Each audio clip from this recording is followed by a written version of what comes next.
बिस्मिल्लाहिर्रहमानिर्रहीम अस्सलाम वालेकुम। एक्सरसाइज 21.1 है, क्लास 10 में क्वेश्चन नंबर 4 है हमारे पास। ठीक है, 3 into 2x² minus 8x minus 1 divide by x plus 4x plus 1 और 2x माइनस 1। ये हमारे पास सवाल था, हमने सोल्यूशन लिख दिया और सवाल को हमने एक मरतबा से दोबारा से लिख दिया है। ठीक है, अब हम क्या करेंगे, अब हम जानते हैं इक्वल, ये हमारे पास तीन फैक्टर हैं। ठीक है, तीनों फैक्टर हमारे पास बने हुए हैं पहले से ही, तो हम लिख देते हैं a1 लिखेंगे और उसके नीचे हम क्या लिख देंगे, x प्लस 4 लिख देंगे। ठीक है, प्लस फिर a2 लिखेंगे, उसके डिवाइड में क्या आ जाएगा, x प्लस 1 आ जाएगा। ठीक है, इसी तरह प्लस a3 लिखेंगे और फिर उसके डिवाइड में क्या आ जाएगा, 2x माइनस 1 लिख देंगे। यहाँ तक हमने काम कर लिया।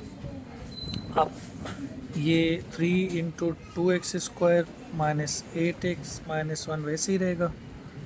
हमारे पास पार्शियल फ्रैक्शन के जो है ना 4 मेथड हैं, यानी 4 केसेस हैं, जिसमें से हर केस के लिए अलग अलग एक्सरसाइज दी हुई है। तो ये केस 1 से हम एक्सरसाइज 21.1 को हम केस 1 से सॉल्व कर रहे हैं। ठीक है, तो यहाँ हमारे पास है x प्लस 4 और फिर साथ में है x प्लस 1, फिर है 2x और माइनस 1।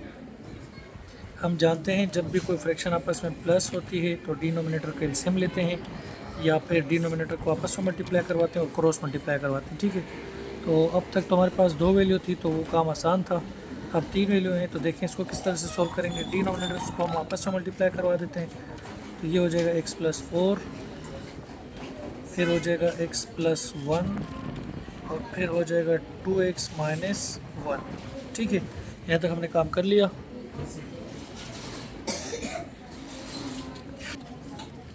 यहाँ तक हमने काम कर लिया। अब हम क्या करेंगे, देखें, पहले हम a1 लिखेंगे। अब x प्लस 4 हमारे पास है, x प्लस 4 को यहाँ ऐसे नंबर से मल्टीप्लाई करना है कि ये आ जाए। तो देखें x प्लस 4 तो हमारे पास है, मुझे और क्या चाहिए, x प्लस 1 चाहिए और मुझे चाहिए 2x माइनस 1 चाहिए।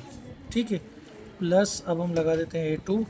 देखिए x प्लस 1 मेरे पास है, मुझे x प्लस 1 को यहाँ किस चीज़ से मल्टीप्लाई करूँगी, ये तीनों आ जाए। x प्लस 1 तो है, मुझे क्या चाहिए, x प्लस 4 चाहिए और मुझे चाहिए 2x माइनस 1 चाहिए। यहाँ तक हमने काम कर लिया। ठीक है, कोई बात नहीं, साथ वाले पेज पे भी चले जाते हैं। प्लस हम लिखेंगे a3। ठीक है, a3 मेरे पास 2x माइनस 1 है, मुझे 2x माइनस 1 को किस चीज़ से मल्टीप्लाई करूँगा यहाँ पर कि ये तीनों आ जाए। तो देखिए 2x माइनस 1 है मेरे पास, तो मैं यहाँ पर ले लूँगा x प्लस 4 और साथ में ले लूँगा x प्लस 1। ठीक है, तो यहाँ तक हमने काम कर दिया। उम्मीद करता हूँ कि यहाँ तक सवाल समझ में आ गया होगा। अब देखें डिनोमिनेटर को अगर हम देखें तो सेम है, x plus 4 x plus 1 2x minus 1 यहाँ भी है यहाँ भी है। तो बेस जब सेम है डिनोमिनेटर, हम जानते हैं इक्वल के दोनों तरफ चीज़ें सेम होती है तो कट जाती हैं। तो बचेगा क्या, तो यहाँ से बचेगा 3, फिर 2x², फिर minus 8x minus 1 is equal to a1, इसके साथ है x प्लस 1, फिर है 2x माइनस 1 प्लस a2 है मेरे पास x प्लस 4, फिर है 2x माइनस 1 प्लस a3 है मेरे पास x प्लस 4, फिर है x प्लस 1। यहाँ तक हमने काम कर लिया। अब आप जानते हैं कि मुझे a1 की वैल्यू मालूम करनी है, a2 की और a3 की। तो बिल्कुल आसान है। देखें, अगर a1 की वैल्यू मैंने मालूम करनी है तो a2 और a3 को ख़त्म करना पड़ेगा। तो उसके लिए हम देखते हैं a2 और a3 में कॉमन क्या है, x प्लस 4 यहाँ भी, x प्लस 4 यहाँ भी है। इसका मतलब अगर मैं x की जगह पे माइनस 4 पुट कर दूंगा तो मेरा a2 भी और a3 भी ख़त्म हो जाएगा, तो मेरे पास a1 की वैल्यू आ सकती है। ठीक है, तो मैं यहाँ पर लिख देता हूँ put x is equal to, अच्छा ये प्लस का 4 है तो हम ले लेते हैं माइनस 4। ठीक है, देखिए कैसे होगा, 3 2 अपनी जगह पर है, x की जगह पे हम ले रहे हैं माइनस 4, स्क्वायर यहाँ से आया माइनस 8, x की जगह पे हम ले रहे हैं माइनस 4 माइनस 1। ठीक है, ब्रैकेट क्लोज, a1 अपनी जगह पर है, x की जगह पे हमने लिए माइनस 4, फिर है प्लस का 1। ठीक है, फिर 2 अपनी जगह पर है, x की जगह पे हम क्या ले रहे हैं, माइनस 4। ठीक है, माइनस 1 अपनी जगह पर है, उसके बाद है प्लस a2, x की जगह पे हम क्या ले रहे हैं, माइनस 4 और फिर है प्लस का 4। ठीक है, ये है माइनस 4 फिर है प्लस का 4। ठीक है, फिर हमारे पास क्या है, 2 है, मल्टीप्लाई हो रहा है x से, तो x क्या है 4 माइनस 1। ठीक है, प्लस फिर हमारे पास आएगा a3, यहाँ से x की जगह हम पुट कर रहे हैं 4, फिर प्लस का 4 और यहाँ बचेगा -4 प्लस का 1। यहाँ तक हमने काम कर लिया। उम्मीद करता हूँ कि यहाँ तक समझ में सवाल आ रहा होगा। ठीक है, 3 अपनी जगह पर है, 2 भी अपनी जगह पर है। 4 का स्क्वायर लेंगे तो कितना हो जाता है 16। ठीक है, 2 के साथ ये मल्टीप्लाई में है इसलिए ब्रैकेट लगा दिया। पावर इवन हो आंसर किस में आता है पॉजिटिव में। माइनस माइनस प्लस, 8 4 से कितना होता है 32 और -1 अपनी जगह पर है। ठीक है, -4 में से प्लस का 1 जाएगा तो क्या बचेगा -3 और फिर क्या होगा A1। ठीक है, यहाँ से 4 2 से कितना हो जाता है 8 प्लस माइनस माइनस और यहाँ से है माइनस का 1। ठीक है, प्लस अब हम आगे क्या करते हैं, यहाँ तक हमने काम कर लिया। ठीक है, तो हमारे पास वैल्यू क्या आ गई है 3 माइनस का क्या आ गया मेरे पास 3A1 और इसी तरह से 2 4 8 प्लस माइनस माइनस माइनस का 1 प्लस A2। देखिए 4 में से 4 जाएगा तो क्या हो जाएगा 0। आगे चाहे कुछ भी आए तो 0 इससे मल्टीप्लाई होगा 0, 0 A2 से मल्टीप्लाई होगा तो क्या हो जाएगा 0 प्लस यहाँ देखिए 4 में से 4 जाएगा तो क्या हो जाएगा 0।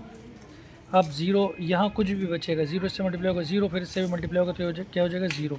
तो इस तरह आप डायरेक्ट इसको 0 कर सकते हैं ताकि आपका काम जल्दी से हो जाए। ठीक है, ये बहुत सवाल आसान है लेकिन लेंथी बहुत है, इस पर टाइम बहुत लगता है। तो इस तरह आपका टाइम बचेगा। 16 2 से कितना होता है 32, फिर है 32 फिर माइनस का 1 है इज़ इक्वल -3 A1 अपनी जगह पर है, -8 -1 कितना हो जाएगा माइनस का 9। ठीक है, अब 32 और 32 कितना हो जाता है 32 हो जाता है 64, फिर -1 है is equal minus minus plus 3 9 से कितना हो जाता है 27। यहाँ है A1। अब 64 में से 1 माइनस होगा तो क्या बचेगा 63 और यहाँ पर है 27 और यहाँ पर है A1।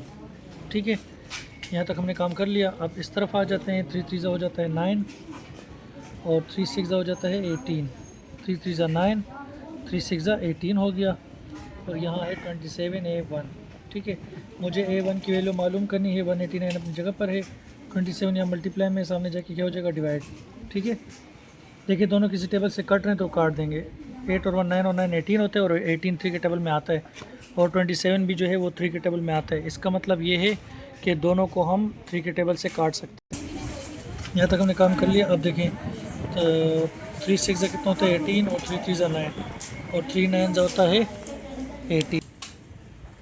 यहाँ तक हमने काम कर लिया। अब देखें A1 हमने मालूम करना है। अच्छा 9 के टेबल में 63 आ सकता है, बजाय इसके कि मैं 3 3 से काटता रहूँ, बार बार काटना पड़ेगा। 9 1 9 होता है और 9 7 से कितना होता है 63 होता है। ठीक है, बिल्कुल 9 7 होता है 63। तो A1 मेरे पास क्या आ गया 7। इसी तरह A1 हमारे पास 7 आ गया। अब हमने A2 मालूम करना है। तो यहाँ देखें, आप गौर से देखें, A2 मालूम करना है तो इसका मतलब ये है कि A1 और A3 को ख़त्म करना पड़ेगा। ठीक है, तो A1 में देखो हम देखते हैं A1 और A3 में कॉमन क्या है, x+1 यहाँ भी, x+1 यहाँ भी है। इसका मतलब अरे x की जगह पे मैं अगर -1 पुट कर दूंगा तो A1 और A3 क्या हो जाएगा हमारा तो हमें A1 को और A3 को 0 करना पड़ेगा। तो देखिए कॉमन है x+1 यहाँ भी, x+1 यहाँ भी है। अगर मैं x की जगह पे -1 पुट कर दूँ तो मेरे पास A1 और A3 क्या हो सकते हैं 0 हो सकते हैं। ठीक है, तो किस तरह से देखें, मुझे ये सारा फिर से लिखना पड़ेगा। तो लिख देते हैं, हमारे पास क्या आ जाएगा। ठीक है, मुझे लगता है कि यहाँ पर पूरा नहीं आएगा। ठीक है, तो हम यहाँ से काम कर लेते हैं। ठीक है, हमारे पास क्या है वैल्यू 3 है, उसके बाद क्या है ब्रैकेट, फिर 2 x की जगह पे हम क्या रख रहे हैं -1 और फिर क्या है ऊपर स्क्वायर है, फिर -8 x की जगह पे हम क्या रख रहे हैं -1, फिर आगे है -1 ब्रैकेट क्लोज इज इक्वल। ठीक है, यहाँ से मेरे पास क्या है A1 है। ठीक है, फिर उसके साथ क्या था x+1 था तो x की जगह पे हम रख रहे हैं -1, फिर है प्लस का 1। ठीक है, फिर है 2x -1 यानी 2 आएगा, मल्टीप्लाई x की जगह पे आएगा -1। ठीक है, और इसके साथ आएगा आगे -1, फिर आगे आएगा -1। ठीक, यहाँ तक हमने काम कर लिया, ठीक है। A1 के हमने दोनों लिख दिए। अब हमारे पास है प्लस, फिर क्या है A2 है। A2 में हमारे पास वैल्यू है x + 4 है, तो x की जगह पे हम क्या रख रहे हैं -1 + 4। उसके बाद हमारे पास क्या है 2x - 1 है, तो 2, फिर x जो है वो -1 है, और फिर ये वाला -1 हमारे पास यहाँ से आया, ठीक है। प्लस A3 है हमारे पास, प्लस A3, फिर क्या है x + 4 है, यानी कि x की जगह पे हमने क्या लगाना है -1 + 4, और एंड में क्या आ जाएगा x + 1। तो x की जगह पे हम क्या लगा रहे हैं -1, और फिर आ जाएगा +1। यहाँ तक हमने काम कर लिया, ठीक है। तो पहले इसको करते हैं सोल्व। 2 अपनी जगह पर है, 1 का स्क्वायर लेंगे तो 1 ही आएगा। पावर इवन होती है तो आंसर पॉजिटिव में आता है। माइनस माइनस हो जाएगा प्लस, 8 1 ज़ा 8 -1, ठीक है। देखिए 1 में से 1 जाएगा तो क्या होगा 0। यहाँ चाहे कुछ भी आए तो 0 इससे मल्टीप्लाई होगा 0, फिर 0 इससे मल्टीप्लाई होगा तो क्या हो जाएगा 0, ठीक है। प्लस 4 में से 1 माइनस होगा तो क्या बचेगा 3, और यहाँ बचा हुआ A2, ठीक है। अब ये देखिए 2 1 से मल्टीप्लाई हो रहा है तो प्लस माइनस माइनस हो जाएगा, 2 1 ज़ा 2, फिर क्या है माइनस का 1 है, ठीक है। प्लस अब देखें 4 में से 1 जाएगा 3 बचेगा, 1 में से 1 जाएगा 0, 0 जब इस यहाँ 3 बचा है तो 0 3 से मल्टीप्लाई होगा 0, 0 3 से मल्टीप्लाई होगा तो क्या हो जाएगा 0। तो इसको करने की ज़रूरत नहीं है, ठीक है। अब नेक्स्ट देखिए 3 अपनी जगह पर है, 2 1 ज़ा 2, मल्टीप्लाई हो रहा है 2 + 8 -1, 0 की कोई वैल्यू नहीं है, ठीक है। 3 अपनी जगह पर है, 3 A2 अपनी जगह पर है, -2 -1 कितना हो जाएगा -3 हो जाएगा, ठीक है। अब देखें 8 और 2 10 होता है, 10 में से 1 जाएगा तो क्या बचेगा 9, और यहाँ 3 3 से कितना हो जाएगा 9 प्लस माइनस माइनस, तो ये हो जाएगा A2। 3 9 से कितना होता है 27, या माइनस का 9 है और फिर A2 है, तो मुझे A2 मालूम करना है। 27 अपनी जगह पर है, माइनस का 9 यहाँ मल्टीप्लाई में सामने जाके क्या हो जाएगा डिवाइड हो जाएगा। तो 9 1 ज़ा 9, 9 3 से कितना होता है 27, और माइनस का साइन ऊपर चला जाएगा। इस तरह से हमारे पास A2 भी आ गया। A2 भी हमने मालूम कर लिया। अब हमने A3 के लिए काम करें तो देखें A3 के लिए ना मुझे यहाँ पर A1 और A2 को ख़त्म करना पड़ेगा। तो दोनों में देखें सेम क्या चीज़ है, 2x यहाँ भी है, 2x यहाँ भी है। इसका मतलब ये है कि अगर मैं 2x दोनों में कॉमन है, तो यहाँ x की जगह पे कोई ऐसी वैल्यू अगर मैं पुट कर दूँ तो ये A1 और A2 क्या हो जाएगा 0, और A3 मेरे पास आ सकता है, ठीक है। तो मैं क्या पुट कर सकता हूँ, देखें हम लिख देते हैं पुट x = 1/2। तो देखें अगर मैं इस x की जगह पे 1/2 पुट कर दूंगा, 2 2 से कैंसिल हो जाएगा, और 1 में से 1 जाएगा क्या हो जाएगा 0। इस तरह A1 और A2 मेरे पास क्या हो सकते हैं 0 हो सकते हैं, तो A3 मेरे पास आ सकता है, ठीक है। अब हमें फिर से वही काम करना पड़ेगा सारा, ठीक है। तो क्या था हमारे पास था वैल्यू थी /3, ठीक है। फिर था 2, x की जगह पे हम क्या ले रहे हैं 1/2 स्क्वायर आ जाएगा यहाँ से सवाल से, -8 है। x की जगह पे हम क्या ले रहे हैं 1/2 ले रहे हैं, फिर -1 है, ठीक है। तो ये हो गया क्लोज, ठीक है, इज़ इक्वल। फिर हमने हमारे पास क्या है A1 है, A1 लिखेंगे। उसके बाद है x की जगह पे हम क्या ले रहे हैं 1/2, फिर है प्लस का 1, ठीक है। उसके बाद है 2x, 2 मल्टीप्लाई, फिर क्या जाएगा 1/x, यानी x 2 के साथ मल्टीप्लाई में x की वैल्यू है 1/2, फिर माइनस है 1, ठीक है। फिर है प्लस A2,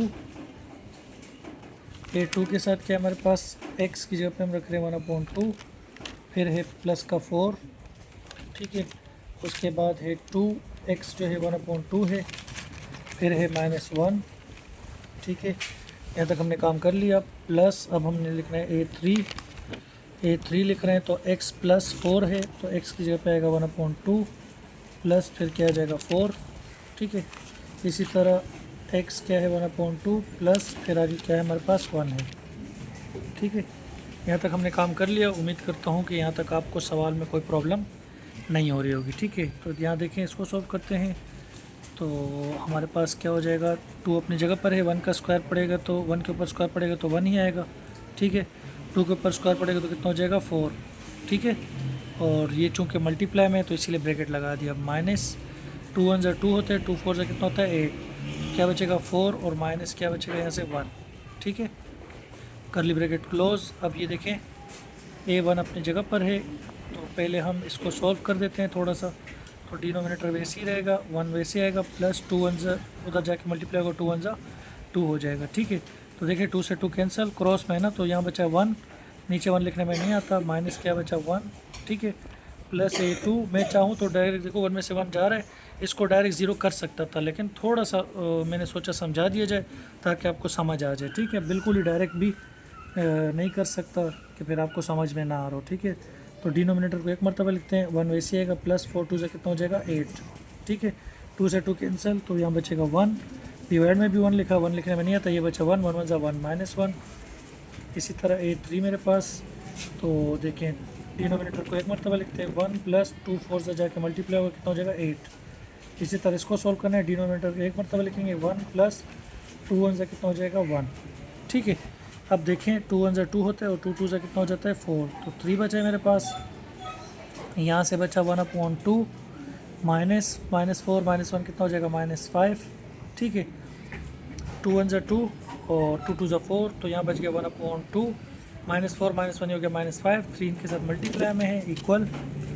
देखें 1 में से 1 जाएगा 0, 0 से मल्टीप्लाई होगा 0 और 0 से मल्टीप्लाई होगा तो हो जाएगा 0, ठीक है। प्लस a2, 1 में से 1 जाएगा 0, 0 से मल्टीप्लाई होगा 0, 0 से मल्टीप्लाई होगा तो हो जाएगा 0, ठीक है। प्लस अब हम सॉल्व कर रहे हैं a3 को, ठीक है। a3 हमारे पास क्या बचेगा, देखें 8 और 1 कितना हो जाता है 9, और डिवाइड में क्या है 2। इसी तरह यहाँ 1 और 2 कितना हो जाएगा 3, और डिवाइड में क्या है 2 है हमारे पास, ठीक है। यहाँ तक हमने काम कर लिया, 0 की कोई वैल्यू नहीं है। अब हम इसको सॉल्व कर लेते हैं, ठीक है। तो 3 अपनी जगह पर है, इसको सॉल्व कैसे करेंगे, डिनोमिनेटर एक मरतबा आएगा, 1 माइनस 2 5 से जाके मल्टीप्लाई होगा तो कितना हो जाएगा 10। 0 की कोई वैल्यू नहीं है, तो a3 मेरे पास क्या बचेगा, 9 3 से कितना हो जाता है 27, और 2 2 से कितना हो जाता है 4 a3, ठीक है। यहाँ तक हमने काम कर लिया। अब हमारे पास यहाँ बीच में काफ़ी जगह है, तो हम यहाँ कर लेते हैं, बीच में काम कर लेते हैं, ठीक है। तो -10 में से प्लस का बन जाएगा तो क्या बचेगा माइनस का 9, डिवाइड में है 2, और 3 जो है वो क्या हो रहा है मल्टीप्लाई हो रहा है, ठीक है। और इक्वल किस तरफ मेरे पास क्या है 27 डिवाइड बाई 4 और a3, ठीक है। देखिए 4 के टेबल में 27 नहीं आता, ना ही 2 के टेबल में 3 आता है, तो कुछ भी नहीं हो सकता, मल्टीप्लाई करते हैं। 3 9 से कितना होता है 27, प्लस माइनस माइनस डिवाइड में है 2 is equal to 27 divide by 4 a3, ठीक है। देखिए -27 डिवाइड बाई 2 अपनी जगह पर है, a3 मैंने मालूम करना है, ये वाली वैल्यू यहाँ मल्टीप्लाई में सामने जाके हो जाएगी, मतलब जो वैल्यू यहाँ डिवाइड में सामने जाके मल्टीप्लाई, जो मल्टीप्लाई में वो जाके सामने डिवाइड हो जाएगी। 4 डिवाइड में था तो सामने जाके मल्टीप्लाई हो जाएगा, 27 मल्टीप्लाई में था तो जाके सामने डिवाइड हो जाएगा, ठीक है। 27 से 27 कैंसिल, 2 1 2 2 2 4, माइनस प्लस क्या हो जाता है माइनस हो जाता है, तो बच गया a3 मेरे पास आ गया माइनस का 2। तो फाइनली a1 भी आ गया, a2 भी आ गया, a3 भी आ गया। तो a1 मेरे पास क्या आया था 7, उसके डिवाइड में हमारे पास क्या है x प्लस 4, फिर हमने लगाना है प्लस। a2 हमारे पास क्या आया था, a2 हमारे पास आया था -3, तो माइनस का 3 लिखा, और a2 के नीचे क्या था x प्लस 1 हमने लगा दिया, प्लस a3 हमारे पास आया है माइनस का 2, और उसके a3 के डिवाइड में क्या था 2x माइनस 1 था, ठीक है। तो थोड़ा सा इसको एक स्टेप और सॉल्व करेंगे, 7 divide by x plus 4, plus minus minus का हो जाएगा 3 divide by x plus 1, plus minus minus 2 divide by 2x minus 1। ये हमने क्वेश्चन नंबर कौन सा क्वेश्चन था, क्वेश्चन नंबर 4 था, इसको हमने सॉल्व कर लिया है। उम्मीद करता हूँ कि आपको यहाँ तक अच्छी तरह से समझ में आ गया होगा। ये हमारे पास बहुत लेंथी सवाल हैं, ठीक है। तो ये एक सवाल सॉल्व करते करते देखें 20 मिनट की वीडियो होने वाली है, तो है आसान है लेकिन सॉल्व करने में टाइम लगता है। तो आज के लिए बस इतना ही, इंशाल्लाह बाकी सवालात फिर हम नेक्स्ट वीडियो में सॉल्व करेंगे। तब तक के लिए इजाज़त दें, अल्लाह हाफ़िज़।